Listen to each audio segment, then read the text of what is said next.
ஈரோடு மாவட்டம் தாளவாடி அடுத்த திம்பம் மலைப்பாதை 15வது கொண்டை ஊசி வளைவில் லாரி கவிழ்ந்து விபத்துக்குள்ளானதால் தமிழக கர்நாடக மாநிலங்களுக்கு இடையே போக்குவரத்து பாதிக்கப்பட்டுள்ளது. கூடுதல் விவரங்களோடு இணைகிறார் செய்தியாளர் முருகானந்தம். வணக்கம் முருகானந்தம், தற்போது போக்குவரத்து சரி செய்யப்பட்டதா? முழு விவரங்கள். வணக்கம். ஈரோடு மாவட்டம் தாளவாடி அடுத்த திம்பம் மலைப்பாதையானது 27 கொண்டை ஊசி வளைவுகளை கொண்டது.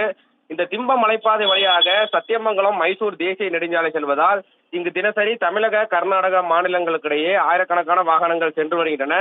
இந்த நிலையில் கர்நாடக மாநிலம் சாம்ராஜ் நகரிலிருந்து பாரம் ஏற்றி வந்த லாரி ஒன்று சத்தியமங்கலம் நோக்கி திம்பம் மலைப்பாதை வழியாக சென்று கொண்டிருந்தது. அப்போது 15வது கொண்டை ஊசி வளைவில் சென்று கொண்டிருந்த போது திடீரென ஓட்டுநரின் கட்டுப்பாட்டை இழந்து சாலையில் கவிழ்ந்து விபத்துக்குள்ளானது. இதன் காரணமாக அந்த வழியாக வாகனங்கள் செல்ல முடியாமல் நீண்ட தூரத்திற்கு வாகனங்கள் அணிவகுத்து நிற்கின்றன.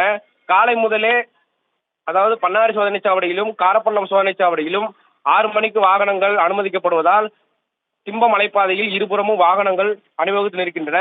தற்போது திம்பம் மலைப்பாதை கடும் போக்குவரத்து நெரிசலில் காணப்படுகிறது. தற்போது வரை போக்குவரத்து சீர் செய்யப்படவில்லை. அங்கிருந்த சக வாகன ஓட்டிகள் அங்கிருக்கும் வாகனங்களுக்கு தற்போது வழி செய்து வருகின்றனர். போக்குவரத்தானது சற்று கடுமையாக பாதிக்கப்பட்டுள்ளது. விவரங்களுக்கு நன்றி முருகானந்தம். செய்திகளை உடனுக்குடனும் துல்லியமாகவும் தெரிந்து கொள்ள சப்ஸ்கிரைப் பண்ணுங்க.